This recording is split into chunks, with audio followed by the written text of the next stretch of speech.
En el friso del templo del oráculo de Delfi se escribía una leyenda: conócete a ti mismo.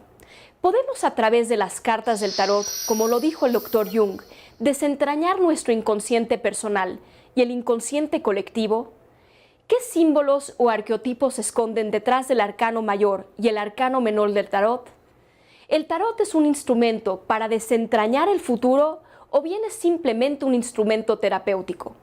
Para contestar estas y otras preguntas, he invitado a Mart Tort Casal, una experta internacional en la lectura del tarot que nos acompaña desde Barcelona. Que la curiosidad nos lleve a donde nos tenga que llevar. Yo soy Malca Novigrod. Bienvenidos a Vis a Vis.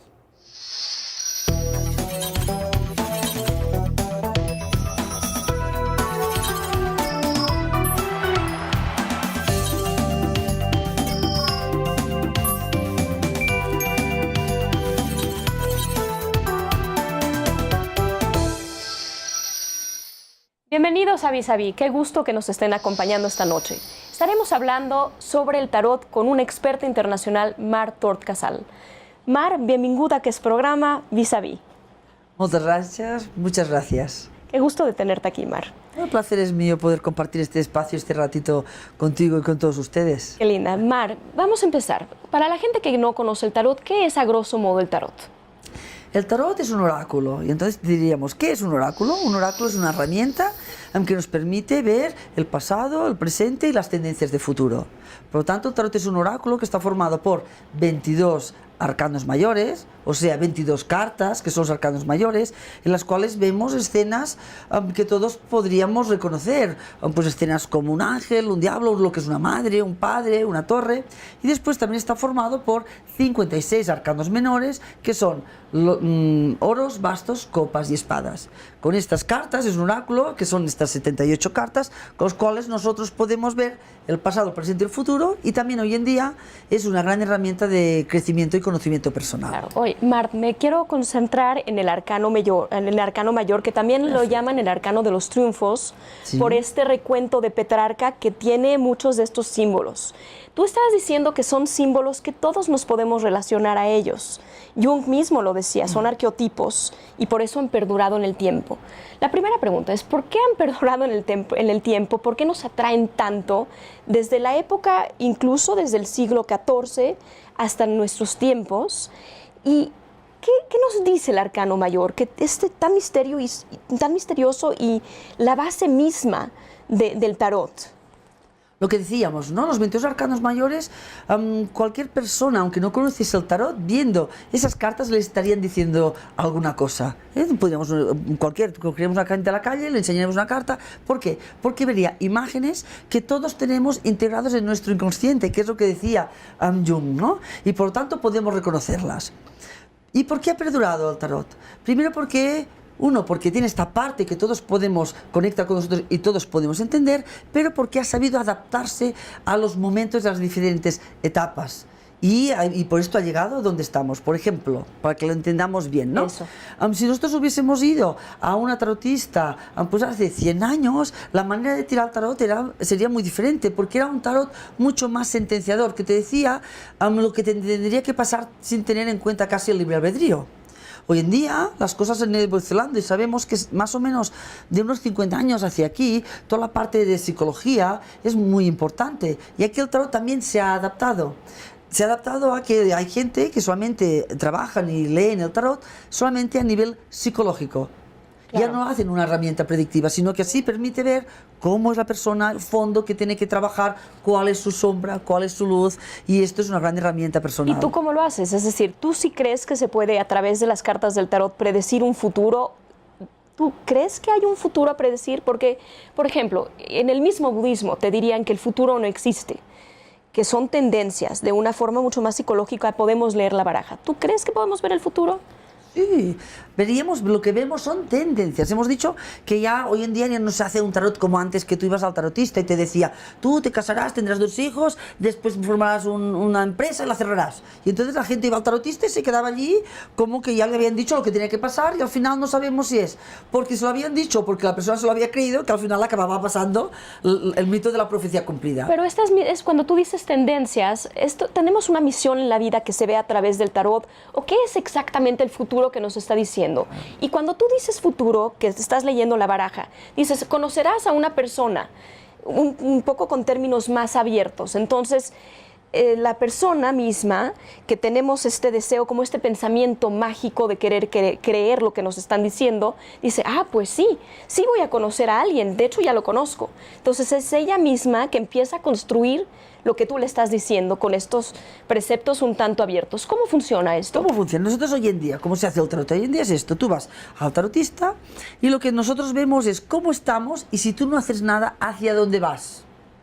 Por lo tanto, aquí, de alguna manera, estamos viendo que si tú quieres cambiar ese camino, pues tienes que usar tu libre albedrío, tu voluntad para poder cambiar. Por ejemplo, imaginemos que tú vienes a la consulta y vemos que, ay, mira, tenemos aquí una buena oportunidad de trabajo, ¿no? Porque las cosas, vemos aquí que hay unas buenas cartas, si tú sigues por aquí, te va bien la cosa. Y otro momento podría pasar otra cosa, que dijimos, mira, aquí tenemos una dificultad. Y aquí veríamos qué dificultad tenemos y cómo podemos solventarla. Pero tú tendrías la última palabra de decir, oye, si tú no haces nada, pues vas hacia esa dificultad.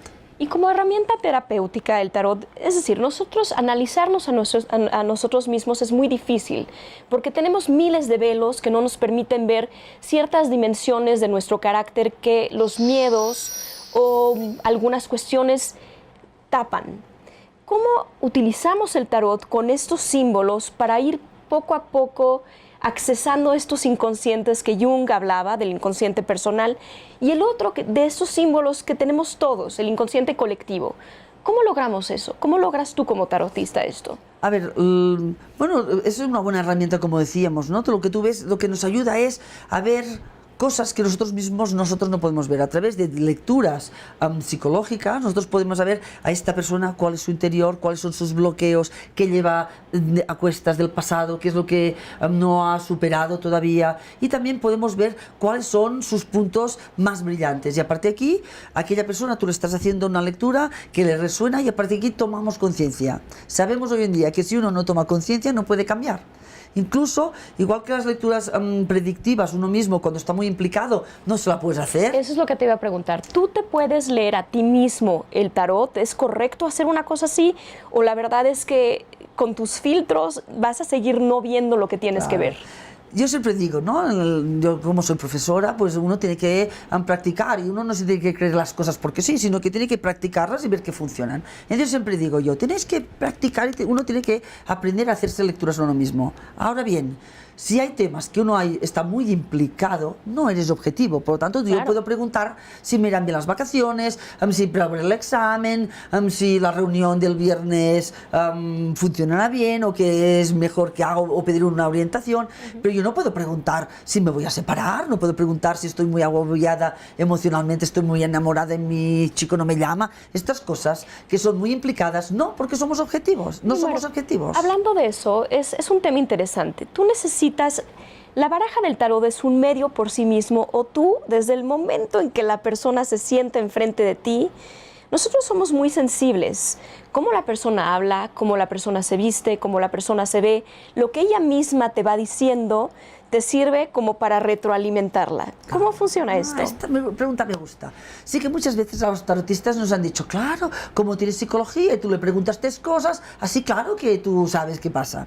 Entonces, una buena interpretación, que es lo que yo hago en las consultas, pues cuando llega la persona, lo primero que hago es, mira, sin que tú me digas nada, entonces vamos a hacer una lectura general y con esta lectura general veremos cómo estás anímica y psicológicamente, veremos temas de salud, veremos si hay temas de trabajo, veremos temas de relaciones, veremos temas familiares y con estos temas que yo vea los más importantes después iremos profundizando en ellos. Por lo tanto, de alguna manera no dejamos que la otra persona nos hable. ¿Por qué? Porque a veces igual la gente te dice alguna cosa y entonces ya no te deja acabar de fluir.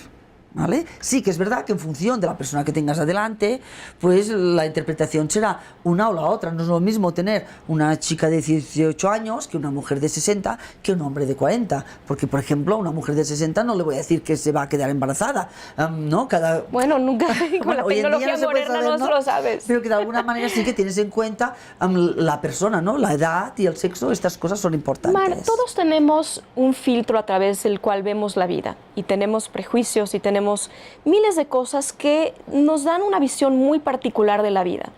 ¿Cómo logras tú ponerlos detrás? Porque aquí hay como un diálogo entre dos formas de ver al mundo. ¿Cómo logras que esos prejuicios no se permeen en tu interpretación o todos estos pensamientos que tú tienes no permeen en la situación de otra persona? Esto es importante para hacer una buena lectura, porque si no lo que estamos haciendo es proyectando lo nuestro encima de la otra persona. Nosotros tenemos que seguir una serie de pautas, ¿no? Un buen tarotista sigue una serie de pautas. ¿Qué primera pauta haces? Una, cuando entra a una consulta y empieza a hacer su trabajo, lo primero que tiene que hacer es dejar todos sus temas personales detrás. Tú no puedes estar atendiendo a alguien. ¿Puedes hacerlo eso? O tienes que hacerlo, un buen psicólogo también lo hace, ¿eh? Yo no puedo estar aquí atendiendo a una persona pensando que mi hija tiene problemas, porque entonces no estaré centrada. Si tú eres un buen médico y un buen cirujano, tienes que estar por tu labor, tienes que estar allí por tu enfermo, no tienes que estar pensando con tus problemas. Claro. Este sería el primer paso. La segunda cosa que hacemos es nosotros tomar conciencia de lo importante que es una consulta. Y la tercera cosa es que nosotros tomamos conciencia de que tenemos que ponernos como si fuese como un escudo en el cual nosotros no nos impliquemos demasiado con lo que le sucede a aquella persona. Porque si nos implicamos demasiado, ¿qué pasa? Uno, que perdemos la objetividad y por lo tanto ya no podemos aconsejar y orientar a aquella persona.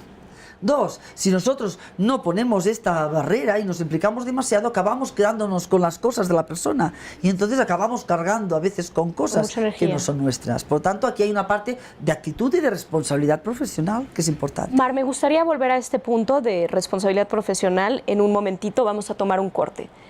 Estamos de regreso en Vis a Vis en unos momentitos.